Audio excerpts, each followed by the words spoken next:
Bir daha axşamınız xeyir, əziz saz söz sevərlər və hörmətli bizim Sazımın Səsi proqramının daimi izləyiciləri. Bir daha sizləri salamlayıram, bir daha axşamınız xeyir olsun və burada bizim gözəl yeniyetmə, bizim bir gözəl gələcəyimizin mən tam əminliklə deyirəm ki, gözəl sənətkar olacaq və bu yarışlarına, buradakı çıxışlarına baxacaq və bu günləri xatırlayacaq, bizi də xatırlayacaq, Allah ömür versin inşallah. Deməli, Ramazanlı Emil Elxanoğlu. Xoş gəlmişsən Emil. Səhv eləmirəmsən, sən bizim birinci layihədə də buradaydın, düzdürmü? Evet. Xoş gəlmişsən. Səni görməyimə şadam. Atan da buradadır, salamlayıram. Xoş gəlmişsiniz. Uğurlar arzu edirəm. Sənə bol-bol nailiyyətlər arzu edirəm inşallah. Buyur, salamla. Salam, hər vaxtınız xeyir. Mən bütün tamaşaçıları salamlayıram, müsiblər heyətini də salamlayıram. İştirakçılara da uğurlar arzulayıram. Bir dəqiqə. Buyur. İştirakçılara da uğurlar arzulayıram. Çox sağ ol. İcazə versəniz, mənim təşəkkürlərim və təbriklərim var, onları çatdırardım. Buyur. Mən ilk öncə mənə bu sənəti öyrədən Əsgər müəllimə öz təşəkkürlərimi və salamlarımı çatdırıram. Sonra mənim təhsil aldığım orta məktəbdə ilk öncə direktoru, sonra isə bütün müəllimlərimi salamlayıram və onlara təşəkkür edirəm. Çox sağ ol, çox sağ ol. İlk öncə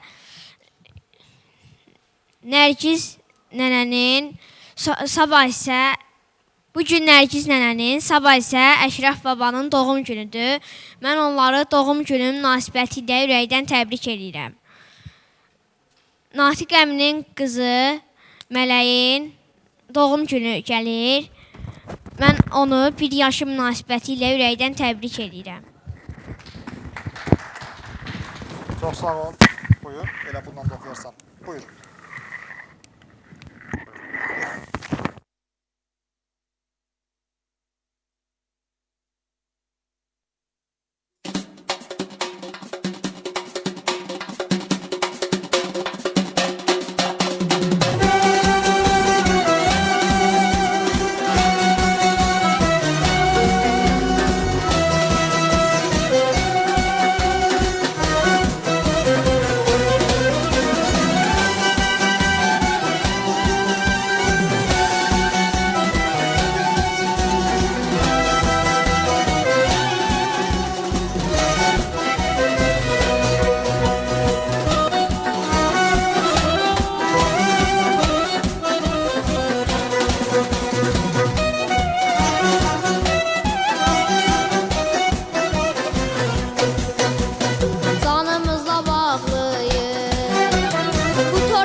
Yaşa, yaşa, yaşa mənim xalqım. Yaşa, yaşa, yaşa Azərbaycan. Ay maşallah. Emin ürətər alqışlayaq əziz tamaşaçılar. Emin çox sağ ol, minnətdaram, uğurların bol olsun həmişə. Əyləşə bilərsən, çox sağ ol. Və istəyirəm duelçilərimizə qaydaq.